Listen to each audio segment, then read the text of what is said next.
Hi, and welcome to the Mature Masculine Power course. I'm Dr. Paul Dobransky of drpaul.net, doctorpaul.net. Before we get started with an actual audience presentation of the Mature Masculine Power course, I'd like to share with you a description of something called information about male initiation rituals. These are rituals and bodies of knowledge that have existed for thousands of years in various cultures. And there's a really good description of what's required to incorporate psychological learning that you do about masculinity. And this particular one you could check out on the web. It's called The Symbols and Structures of Initiation, and it's written by Maggie McCary, M.A. She says that in defining to initiate, there are three definitions. One is to set going by taking the first step, to begin. In other words, initiated trade with developing nations, for example. Another definition is to introduce to a new field, interest, skill, or activity. And that's similar to what we're going to be doing today. And yet a third one is to admit into membership, as with ceremonies or ritual. Now that's a very interesting description of initiation. It's to take on a new identity as a member of a group. And what a lot of men out there are trying to do for themselves is, without guidance today, somehow live in a world of men where they've never been taught the skills of real men. Part of what we're trying to do at drpaul.net is to help all people with information about psychology, and hopefully it's entertaining food for thought. But another mission that we have is, in general, to teach people characteristics of high character. To reach mature masculine power, one has to learn the principles that are involved in specifically growing high character traits in themselves. Well, in ancient times, initiation rituals were that method. Many times they would be tied to religious practice. And if you think about it, organized religions are, besides psychoanalysis, they're one of the only organized bodies of knowledge for systematically trying to teach people character. Well, today, in science, we're caught between a rock and a hard place as far as being able to teach people something that really has a spiritual nature to it, and yet still have it be science. Well, a unification theory of psychology is something that would enable us to do that. And that's exactly what we use, is MindOS, the operating system of the human mind. It's a unification theory of psychology that brings together various schools of psychology into one model for your use. And as such, it can be used for all kinds of problems. But what we're going to do in this series is specifically apply it to the concept of how to create mature masculine power, how to develop the character traits of a mature man. Reading on McCary's work, she says, initiation, the heart pounds at the thought of it, mind and body both reacting to an almost instinctual experience of profound mystery. Initiation, rites of passage, fraternal societies, psychological trials, shamanic experiences, mystery tradition secrets, all these possible events, all these differing situations, and yet the word and structure are the same. Can the meaning be different?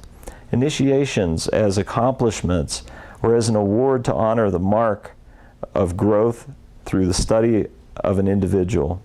This is how such a spiritual event is frequently viewed, as if the initiation is the end of a period of a time of study, the final step to a higher level. Well, what are initiations, and how do they impact our lives? Are they simple, honoring ceremonies, or life-transforming rituals? Is an initiation the end of a process, a measure of achievement, or is it something more? Something profound that touches each of us and changes the underlying psychic structures of our lives. If you think about it, what formal ceremonies or methods or techniques are there today for men who want to learn more mature masculine traits and characteristics and skills? There aren't a lot. Many men might say that in joining the military, that's about the closest they can get to being among other learned men, learning specific skills that are considered masculine. Or fraternity initiations are in colleges are a common analogy that we often make to initiation rituals. But really, how much does a college fraternity guide in a deeply spiritual way the growth of a young man into a mature masculine man? Well, the definition of the word initiate indicates that initiations are beginnings, not endings, that they are introductions to a new world or a new state of consciousness, a first step, a threshold into a new opening in one's life. Initiation is a basic change in existential condition, representing one of the most significant spiritual phenomena in the history of humanity. It is an act that involves not only the religious life of the individual, it involves his entire life. Accepting an initiation is tantamount to accepting death. A true initiation tears you inside out and marks your soul in a profound way.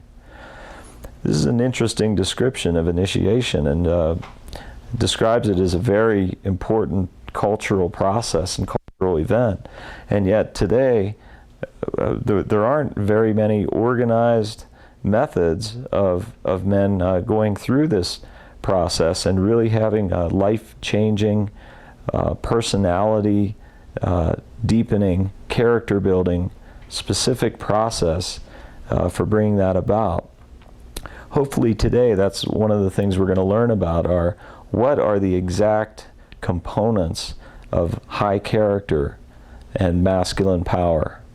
Now, in going through this program today, we're going to learn the characteristics that you can grow in yourself, but just watching this program or going through it alone is not going to make it happen.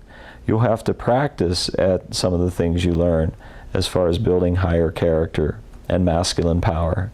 And usually, as we'll find as I read further, you need other men who are mature men to be able to guide you along the way. Everybody needs a group of men that they can connect with who will guide them in building their personal life skills. An initiation has a deep psychological and spiritual impact. Our ancestors understood this impact, and over thousands of years they constructed initiatory rituals based on a defined structure in order to guide the novice through the spiritual and psychological as well as social changes that initiation brings.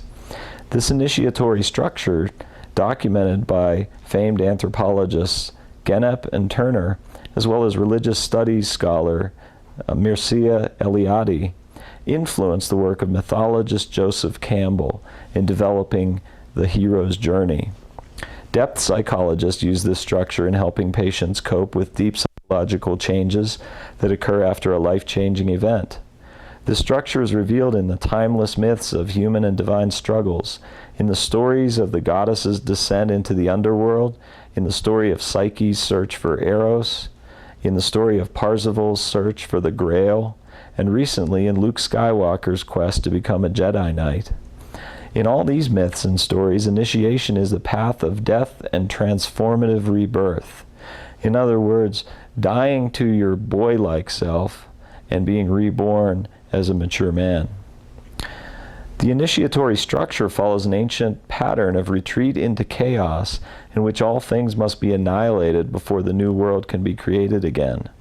The initiation marks a transition point, either through an adolescent coming of age or the beginning of a personal or spiritual quest, or even the journey of dying and death. Each of these events marks the individual's transformation from one state to another, one status in society to another. In sacred traditions throughout the world, rituals and ceremonies mark these transitions. These sacred rituals and ceremonies guided the individual through transformation and also helped the community guard the boundaries between the sacred and the profane. The structure is present in all initiations, including rites of passage, spiritual initiations, mystery tradition initiations, and psychological initiations.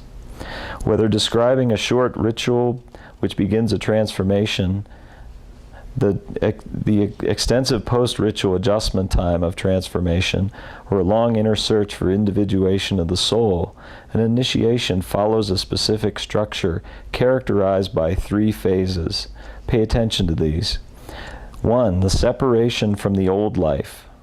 2, marginalizing or becoming a participant in liminality, liminality, the time when one is in a chaotic state of change. And then finally, 3, aggregation or reintegration into society. Now, Joseph Campbell defines these 3 phases as separation, trials and victories of initiation, and finally, return and reintegration with society.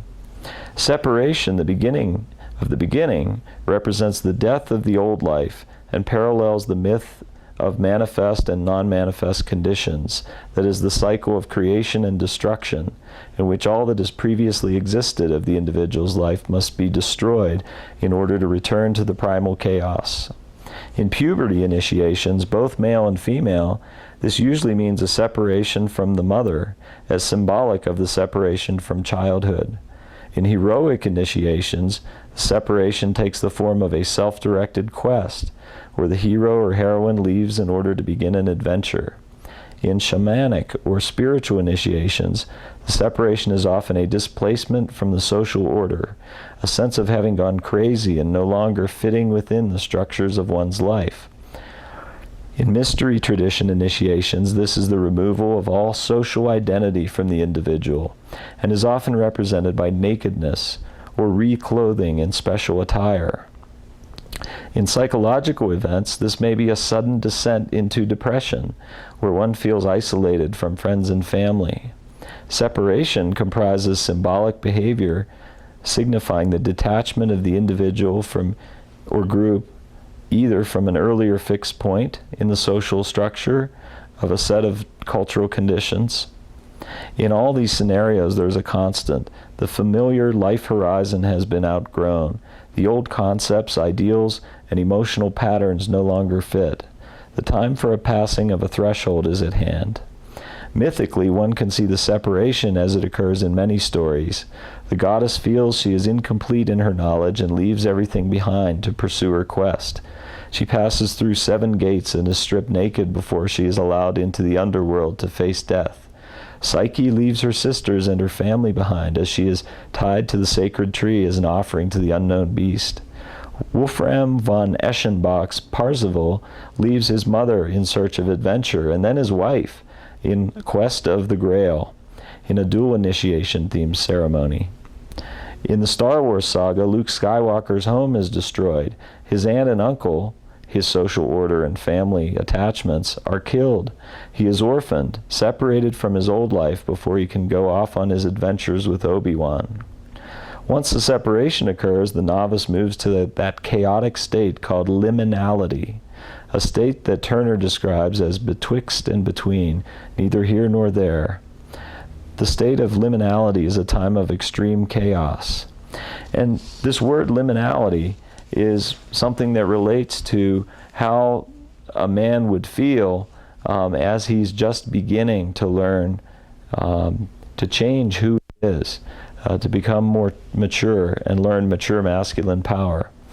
Many people who have taken up a sport for the first time, such as rugby or football, might describe this kind of experience of liminality, of feeling betwixt and between, a feeling of chaos. Well, the point is that in going through this chaos of learning new ways of living your life and new ways of having higher character, a person can feel pretty ungrounded for a time, or even weaker than they were before. But the point of going through this phase of initiation into mature masculinity is that when you reconstitute, you're ready to join society as a mature man, a lot of the boyish traits are now gone and won't be influencing you anymore. you'll have more mature masculine traits to operate in the world with. Liminal beings have no status, no property, and no marks of distinction. In ritual situations, they're expected to be humble and obedient to their instructors. Turner writes, it's as though they are being reduced or ground down to a uniform condition, to be fashioned anew and endowed with additional powers to enable them to cope with their new status in life. Liminality is associated with the Negrito stage, in which all things blacken, putrefy, and dissolve into the primordial ooze. The liminal space and the reduction to one's basic elements readies the novice for the presentation of the sacra, or the most sacred things. Now, when we talk about being in the chaos that a person goes through in changing how they do things and what kind of person they are, changing their level of character, this confusion they go through, it's interesting that it's mentioned here that you're broken down to one's essential elements. Well, in MindOS, the operating system of the human mind, we actually break psychology down into 4 basic parts. And by learning about these 4 parts of psychology, you can specifically build your life from scratch, if you want, building high character out of those parts. In the process of learning what McCary calls sacra, or sacred teachings, what that's referring to are really the secrets of high character as a mature man. And she notes that a person needs guides in the form of elders, representing the absolute values of society, and they communicate these sacred things to the initiate. Now, this may be done in 3 ways: what is shown, what is done, and what is said. The communication of the sacra both teaches neophytes how to think with some degree of abstraction and gives them the ultimate standards of reference. At the same time, it's believed to change their nature, to transform them from one kind of human being into another. Now, in taking these 3 methods of teaching sacred principles or high character principles, whatever you'd like to call them, we are going to show you what they are, and we're going to use diagrams to do so. So that makes learning easier. And what is said, we're going to speak to as well. But this concept of what is done is something you'll have to do in your own life to actually use these principles. If you just learn about psychology and character and not do anything about it in your real life, then there won't be any changes in your real life, even though you understand how it works. The presentation of the sacra is the essential transformative experience that gives the novice a new awareness of what is most important in life and in spirit. In myths, this time of liminality is a time of death and dissolution before the sacra is presented. In the story of the descent of Inanna, Inanna is actually killed and left on a meat hook to rot. In the Psyche myth, Psyche wanders on the edge of death as she is presented with trial after trial from Aphrodite until she ultimately enters the underworld on her last task. In the story of Parzival's quest for the Holy Grail, Parzival wanders aimlessly for years, in the process losing his status in Arthur's court, changing his horse, his armor, and his philosophy of life. Luke Skywalker loses all of his identity to his old life, his innocence, his negativity, and his rationality. Under the guidance of Obi-Wan Kenobi, Skywalker begins to build a new life based on the sacra, the most sacred teachings of a Jedi warrior. So this concept of sacra, or the skills of mature masculine power, or high character of the mature masculine, these are all similar to, in Star Wars, learning the ways of the Force, like a Jedi Master does in that film series. Once the sacra is presented and accepted, the transformation is accomplished and the novice becomes an initiate. There is now a final period of aggregation in which the initiate assumes his new role in society. This is the return to life, but in this return, the person is now fundamentally changed and assumes a new position in society based on that change. This reaggregation into society is often marked with a ceremony of some sort, recognizing the initiate's new place in the community. In some initiatory rites where separation, liminality, and aggregation occur all at once, there may be a naming ceremony in the ritual. Taking a new name is the outward symbol of what the initiate has accomplished. In many stories, this is now the end. The newly aware individual returns and is given their new name and is given their new name and a new place.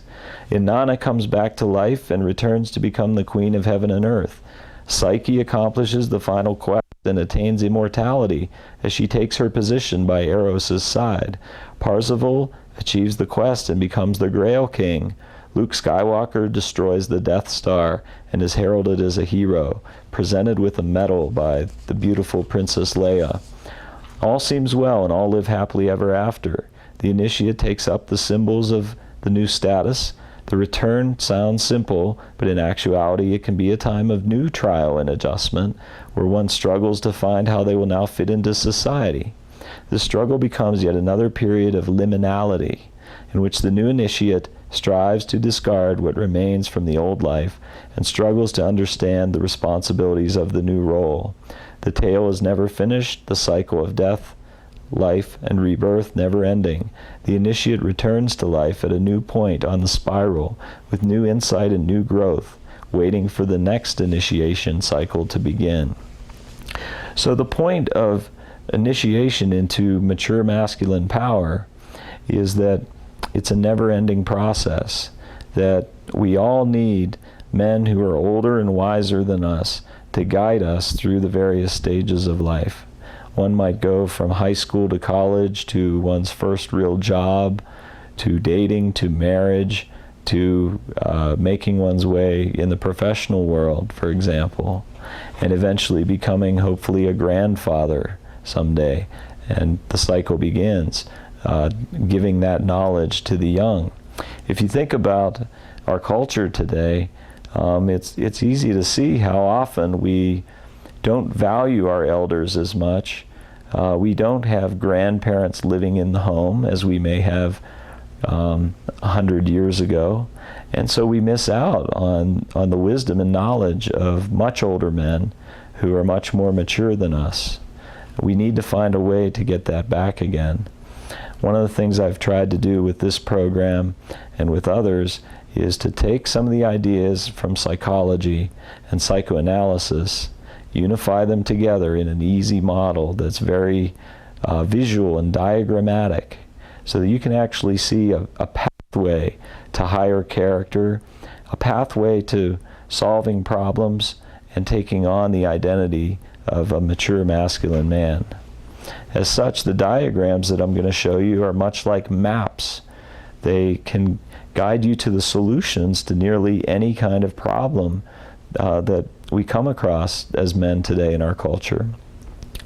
Simultaneously, the simplification of these ideas into one visual theory is, I think, an elegant concept, and elegance is different from simplicity. On the surface, what I'm about to show you and show an audience is very simplistic diagrams with easy, ordinary, everyday words like self-esteem, stress, well-being, failure, and success.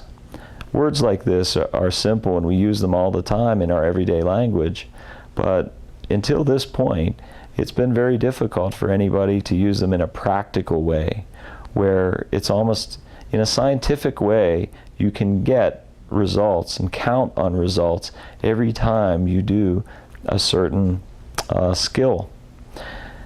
In doing this and learning this material, I'm hoping that you're going to be able to easily start practicing behaviors that lead you to rewards in life and lead you to the rewards of mature masculine men. But because it's an elegant theory, it's not just simple as it will appear to you on the surface.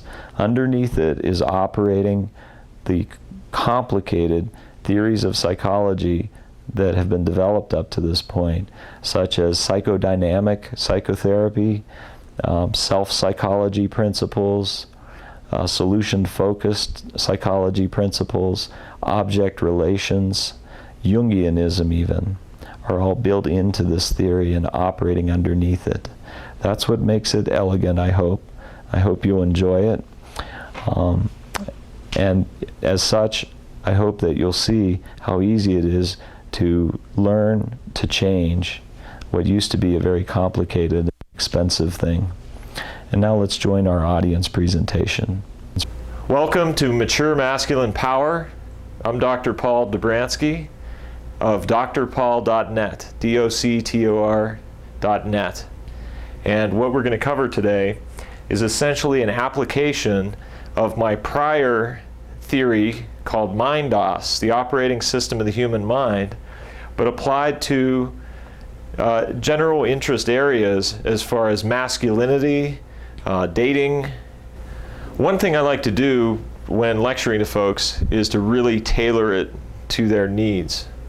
So one thing I would like to know from you guys is what kind of problems generally you've had in your life in the area of maybe dating, romance, masculinity, identity, and that sort of thing, so that I can help tailor this lecture to you.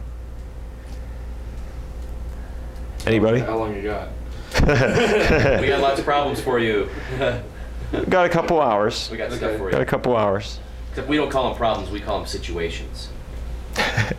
Okay, here's the deal. Basically, I didn't date at all, not for a lack of trying. Okay.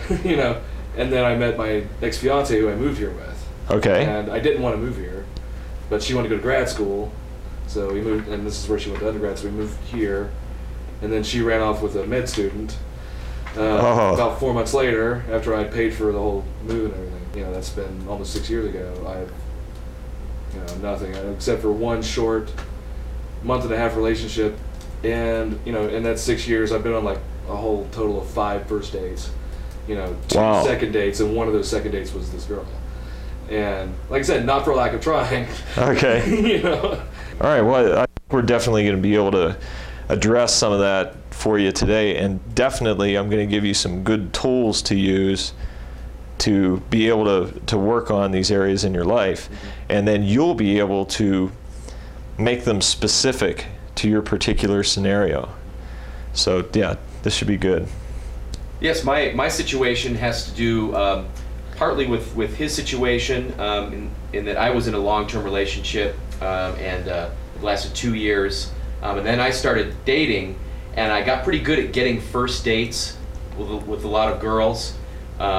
Very few of them progressed to the second date, and I was getting really bored with just getting the first date, and I wasn't feeling any kind of spark or attraction or anything that sort of propels it from first date to getting to the second date. So I've become pretty adept at, meeting girls and sort of getting the conversation going to the point where it gets to a first date, which is usually a cup of coffee or meet for a drink after work. But nothing, just no sparks, no flavor to it, nothing like, no real earth-shattering, or not even earth-shattering, no kind of flavorful experience, just kind of a rote kind of, two people sitting having coffee, and then nothing really happens after that. Okay. So far, it's sounding a little bit to me like everybody's trying too hard, okay, at a goal that you have. That's sort of the commonality that I see so far. How about you, sir?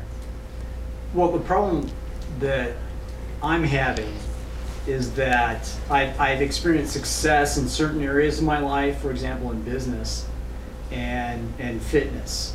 And there's other areas of my life that I want to have greater success in to achieve balance. And holistically, relationships is that area. And I echo what these guys have experienced in terms of dating, but not just dating in terms of wanting to improve that area of my life, but also have deeper relationships with my family, with friends, being able to connect more on a human level. Because I've been so focused on developing business and the skills necessary to be successful in that. Okay. I feel like I've kind of pushed off time spent in other areas. Okay. So to be a complete person, a well-rounded person, I'm looking to well, one of the reasons I'm here today is to learn more about the system or approach to it, so that I can apply it across all areas of my life to achieve that balance. Okay, so you're not just interested in relationships to women, but maybe all of your relationships. Mm-hmm. I would Okay. definitely say the same thing. Because- I think it's impossible to separate the two. It just dawned on me. I was like, why does it seem like everybody's having so much more fun than I am? You know, it's like I always see like these little crews of friends, and they're, you know, they're having a laugh and they're having a drink and they're, you know, dancing and they're doing their thing. And it's like I never do that. I don't have people in my life who I could go out and just have a good time with. It's always got to be some purpose, and usually it means I'm working for them, like doing something for them. I see. You know, like my my fellow musician people. You know, I'm running sound for them, or I'm guitar taking at Red Rocks on Tuesday. So you're like this, you're kind of nurturing to your friends in a way. Yeah, I mean, it sounds like sort of you're the go-to guy. Yeah, the guy everybody depends on to, you know. But then, you know, on Sunday night I'm sitting on my ass at home, you know. Gotcha. You know, wondering why is everybody having so much more fun tonight? Okay. It almost sounds, in a way, sort of like a one-way deal Yeah. sometimes with your friends. Yeah. Like where they benefit, you don't. Yeah. Okay. Okay, you guys. So I'm really excited to show you today what amounts to a very visual language. Okay? And so in getting started, I'm going to have to show you some basic principles of the MindOS system, the operating system of the human mind, which we're going to apply to the concept of mature masculine power. Any questions at this point? Okay. All right. Well, generally, just about every lecture I do, regardless of the topic, I always ask an initial question because it's so core to how psychology works. A lot of people laugh at this question.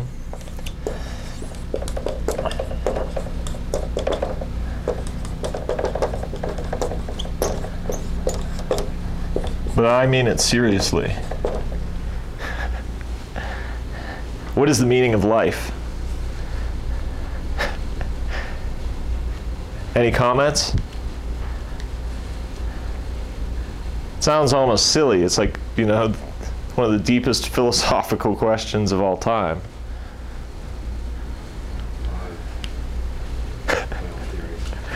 You have your own theories? Well, the idea in me asking you this question, what is the meaning of life, is that's really a core starting point for us having a common language to speak about psychology, because we're talking about our lives when we talk about psychology. You're not interested in what I have to say as some sort of lofty philosophical treatise. You're interested in how can I make this practical for my life. So it's important to know an answer to this question we can all agree on. So I like to use a definition that biologists use, and it's just one word. Biologists define a living thing as simply irritable. And by irritable, they don't mean irritated or in a bad mood. They mean the environment does stuff to us, and then we do things back on purpose to the environment in response to it. And that implies that we've done something. What have we done if we're irritable?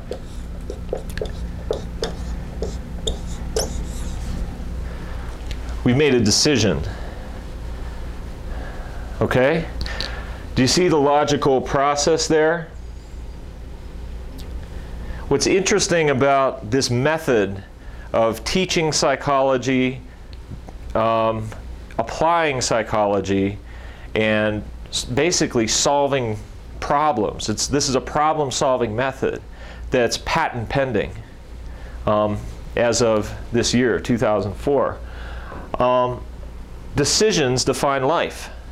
Okay? So a lot of times I'll have people do a little experiment with their life where they will go for a week being completely passive as much as possible, like making very few decisions on purpose in their life. They'll just eat the first restaurant they pass as they go home from work. They'll put on the first clothes they see in their closet, not on purpose, just they're there for a whole week, and then journal about it and report to me how their life felt. How full of life was their life for that week? By and large, they'll say, it was boring, it went by extremely quickly, I don't even remember it, it was pretty meaningless, and generally they'll be saying that their life was kind of lifeless for that week. But if they go for another week, and they purposely make as many decisions on purpose as they can about everything. In other words, having preferences. Like, they want to wear this particular clothing today. They want to eat a particular kind of food. I even had one lady call an old friend she hadn't talked to in 6 years. And she had a fantastic week because she reconnected with this friend, because she purposely decided, I'm going to do something in my life on purpose. And it's changed her life because of that. Well, these people say, my life felt more full of life for that week. So it supports the biologist's definition of life as being irritable. That when we make decisions, we're more alive, and when we're passive and don't make as many decisions, we're less alive. So how many times have you thought of the concept of masculinity and relating to women where you felt kind of indecisive about things? You kind of felt like, I don't care what we do tonight, honey. What do you want to do? You know what I mean? So guess what you were offering that woman? Your passiveness, your lifelessness. So in a way, when you're more directive with women, you're giving them life essence, if you will. You're saying, let me help you with this. I'll join with you, and let's really live. I want to do this and this and this tonight. They like that. Another aspect to feminine psychology too is their relationship to their father was often, father is this very admirable, superior person that she looks up to, and he frequently, at being a good father, would be kind of directive with his daughter and say, honey, you need to do this and this and this in order to be ready for the school play, for example, something like that. And so a girl gets used to hearing sort of direction from a fatherly figure early on in her life, and it gets hardwired into her head, and then she reaches adulthood and she's dating you, and you're saying, oh, whatever you want to do tonight, it's okay with me. It's kind of a contrast, isn't it? Because you're not being this authoritative figure in her life. Okay, so there's a certain amount of attraction that is lost by being passive. So it's important to be decisive with women. Does that make sense? So this is the first portion of a common language we're going to speak. That in general, passiveness is not so good, and in general, making decisions, even if they are not thought out ad infinitum, making decisions is a good thing. You're more alive. If you've ever heard a depressed person or a drug-addicted person talk about the quality of their life, they probably told you it feels kind of lifeless. When you're depressed, you feel kind of lifeless. When you're addicted to drugs, you feel kind of lifeless. Well, there's a specific reason for that. Whenever you're depressed or drug addicted, you are making less decisions. You become more passive, and you let the world make decisions about you, or you let the drug make decisions about you. So you can see why it's more of a lifeless state to be in when you're depressed or drug addicted. It's because you're not making decisions. So if you ever get into that kind of problem, like feeling down and depressed, which I'm going to speak a lot more to later, the first thing you got to figure out is, I got to make decisions here. Even though I feel kind of low energy, I feel kind of down, I've got to make a decision here. Get myself out of this. Okay? So this is the first concept in us having a common language. When you say decision, do you mean that synonymously with action?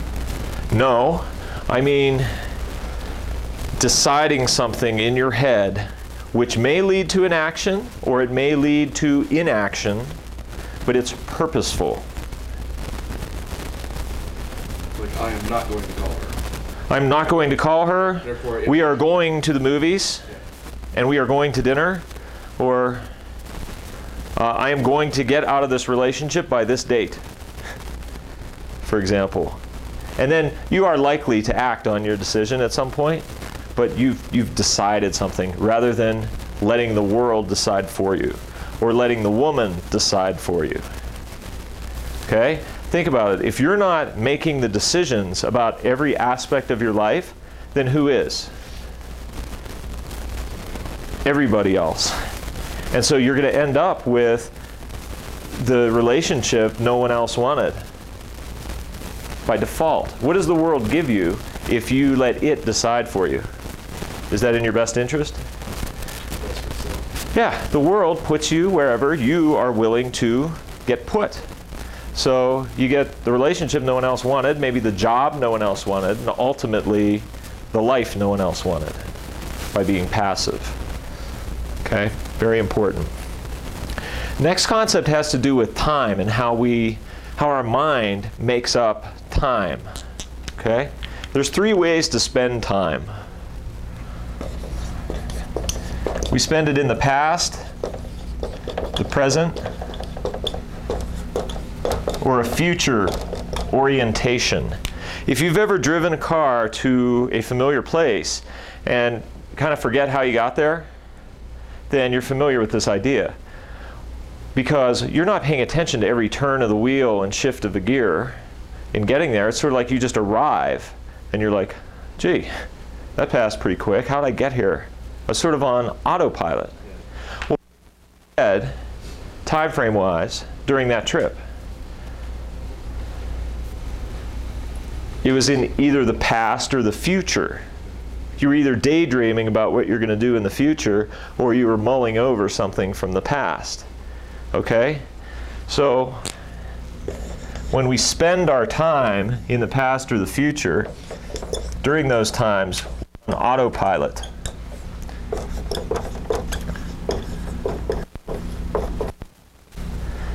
When we are in the present moment, that is a time frame when we're paying attention to our surroundings. Okay? So, if we link this idea of how we spend time to the idea of how decisions work, can you make decisions in the past? No, because it's gone. Can you make them in the future? No, because it's not here yet.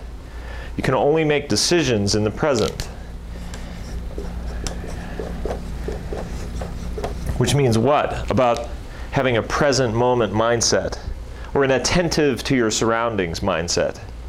I can see what you're saying about having a present moment mindset, but in order to make a decision, don't you have to decide what you want for the future and therefore live in the future a little bit, and decide and look at what's happened in the past and therefore live in the past a little bit to make a decision? Yes. However, when you examine your past on purpose, you are in the present looking backward. Oh, okay. And making use of what you've learned, hopefully, and change something about yourself as a man. But when you are anticipating the future and trying to be a good planner for the future, hopefully you're also purposely looking to the future from the present. And so you're still in the present doing that. So you're purposely from the present looking into either the past or the future. You're saying, today'd be a good day to do some future planning. I think I'll make a plan. Okay, that's being purposeful. Now, if you think about masculinity, one thing I'd like to cover a few minutes from now probably is the concept of masculine initiation in our society today. If you think about the difference between sort of childish or immature thinking, kind of boyish thinking, versus more mature masculine thinking, how are children as far as how they spend time, would you say? They're in the present. Okay. Oftentimes, yeah. And they're obviously more boyish, or they're more immature. They don't have any past. They don't have any past. It's a good point. A lot of times they're also very future-oriented. They're sort of like daydreaming, playing, imagining what I want to be when I grow up. I want to be an astronaut. I want to be a president. You know, there's a lot of daydreaming that we do as kids. Depends what developmental stage of maturity you're at as a kid, as far as where you spend most of your time. But generally, a lot of us start out life very, very present-oriented, but then somewhere along the line, we get to a point where we start losing this ability to be present-oriented. Many of us start sort of always being in the past or always being in the future. Now, one thing you, sir, said earlier when we started, I want to try to be attentive to your specific interests in your life. Whenever people have an event happen that's really bothersome, really terrible, they can have a tendency to sort of lock that into their memory and have that sort of influence, in a way, who they are. And sometimes it's to the level of what we call a trauma, like a psychological trauma. And part of getting better from that is going to involve recognizing that that is the past and sort of resolving that and releasing it, learning from it and then letting it go so that you can move into the future. But as kids, we start out very present-oriented, and then we kind of lose that somewhere along the line. And a lot of us who have never really thought deeply about the concept of masculine initiation into mature masculine identity and power have never learned a specific skill to get us back into this present-oriented frame of mind, which is a place where we are most alive.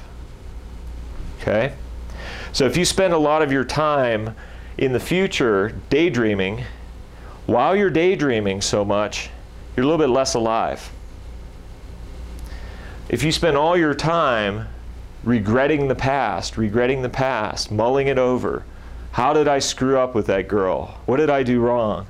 And you spend tons of time in the past, you're also not as alive during that time frame. Okay? What I'm looking for is a specific skill that we can all grow that can only be done in the present. And it's one of the only scientific words I use in talking to you. And that's called observing ego. Can only be done in the present.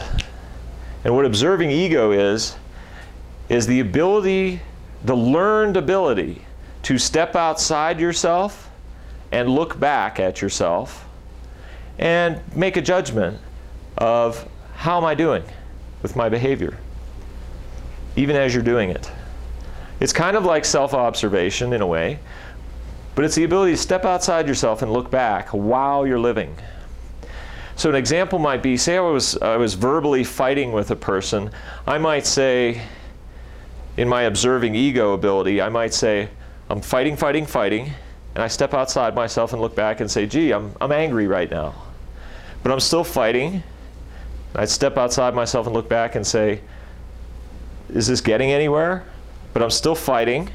And I might step outside myself and look back and say, no, it's not getting anywhere. Why don't I stop? And then I'll stop. So I purposely impacted what was happening.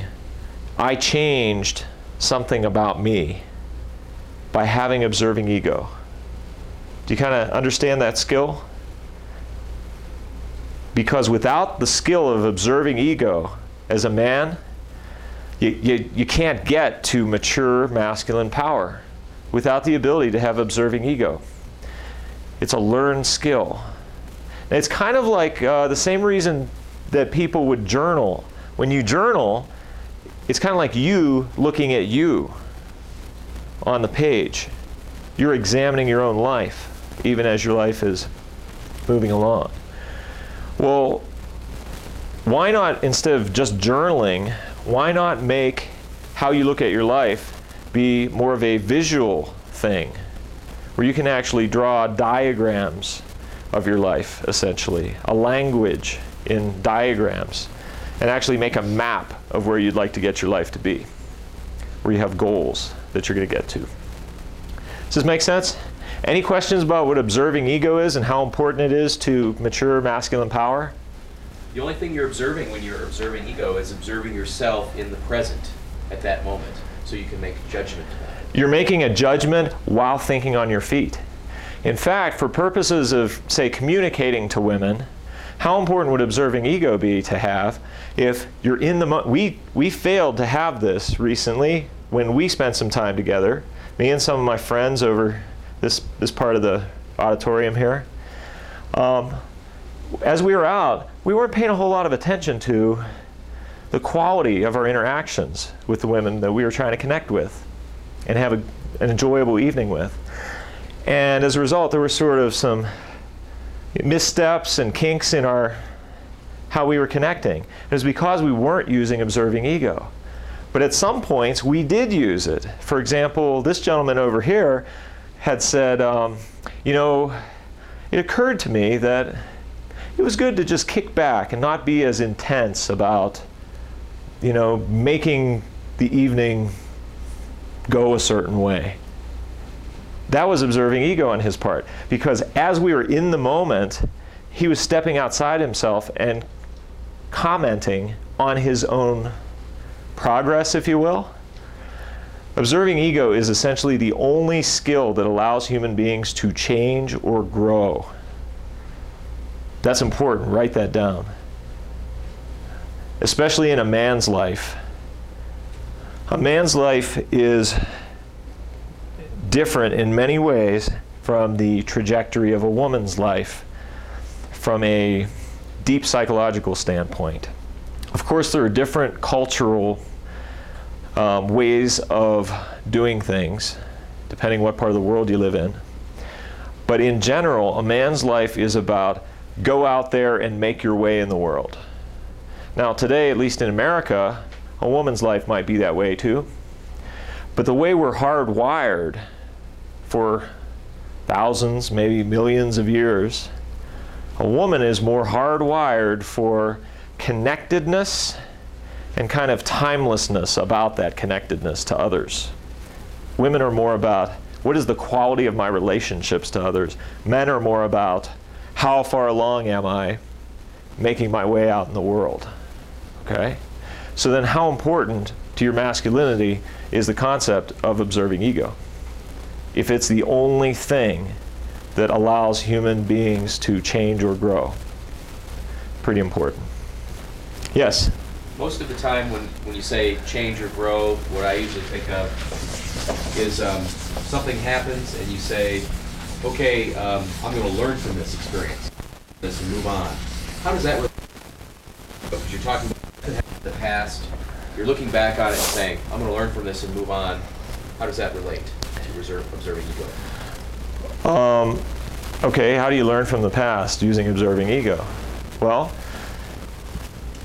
if you don't have observing ego, then your past is carried along with you, still influencing you, in some ways still running you. Not good, right? Because that's where you get into situations where you're trying to relate to a woman and you don't know her exceptionally well yet. You're trying to become acquaintances and you're thinking in your head, I don't think she likes me. What are you basing that on? You're basing it on your past. You're not basing it on anything to do with her. So if you don't have observing ego on yourself in that kind of scenario, your past is running you instead of you running you. Observing ego is how you take control of the steering wheel of your life. Does that make sense? Okay.